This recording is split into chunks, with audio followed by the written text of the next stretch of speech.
क्या आप सभी लोग जानते हैं कि जब पार्वती जी ने शंकर जी से पूछा कि मृत्यु लोक में गति का क्या मार्ग है, तब शंकर जी ने इस प्रश्न का उत्तर देते हुए उन्हें क्या कहा? ओम गण गणपति नमो नमः। ओम गुरुदेव नमः। जय हो वेद माता गायत्री की। जय माँ महालक्ष्मी महासरस्वती। जय माँ महाकाली। जय माँ दुर्गे। हर हर महादेव। एक बार की बात है, शंकर जी माता पार्वती के साथ बैठे हुए थे। माँ पार्वती शंकर जी के साथ बैठी हुई हैं और शंकर जी की क्रिएशन देख रही हैं, जो त्रिदेवों द्वारा सृष्टि बनाई गई उस सृष्टि को देख रही हैं। देखने के पश्चात जब माता पृथ्वी लोक को देखती हैं कि लोगों में कितने विकार हैं, किस किस प्रकार की परिस्थिति में लोग रह रहे हैं, कितना अंधकार है, कितने अपने ही विकारों के कारण लोग परेशान हैं। ये सब देखने के बाद माता शंकर जी से एक प्रश्न पूछती हैं कि हे शंकर, हे नाथ, ये सब क्या है? पृथ्वी लोक पर लोग इतने परेशान हैं अपने विकारों के कारण। आजीवन एक ऐसी दौड़ है,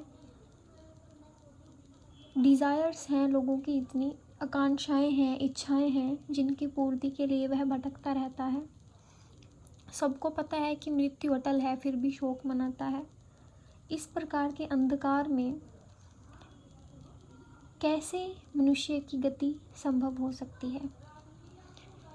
तो शंकर जी ने दो मार्ग बताए, एक है शिव का मार्ग, एक है शक्ति का मार्ग। जिसमें कि जो शिव का मार्ग है वो मार्ग शंकर जी का मार्ग है, जिसमें व्यक्ति ध्यान लगाता है। ध्यान लगाकर वह अपनी कुंडलिनी जगाता है, ध्यान योग से बाहर निकलता है।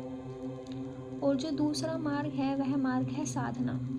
साधना जो मार्ग है, साधना शक्ति का मार्ग है। साधना में आपको एक आसन में बैठना है। बैठने के पश्चात आपके पास एक मंत्र होना चाहिए और उस मंत्र को विधि विधान से जपना है। साधना एक देवता की भी की जा सकती है और देवी की भी की जा सकती है।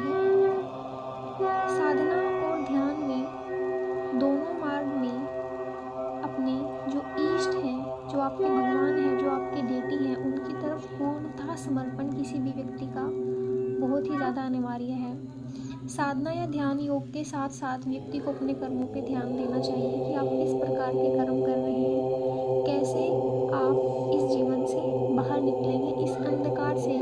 नहीं तो व्यक्ति ऐसे ही जन्म मरण के चक्कर में फंसा रहेगा।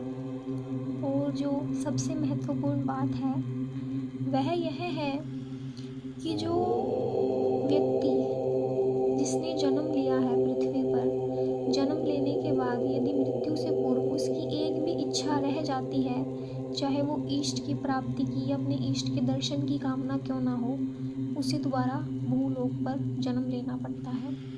अपने जो अच्छे और बुरे कर्म हैं, उन बुरे कर्मों के साथ अच्छे का परिणाम और बुरे का दुष्परिणाम भी भुगतना पड़ता है। हर हर महादेव, शंभो शंकर। इसी प्रकार की कथा के लिए, इसी प्रकार की कहानियों के लिए हमारे साथ बने रहिए।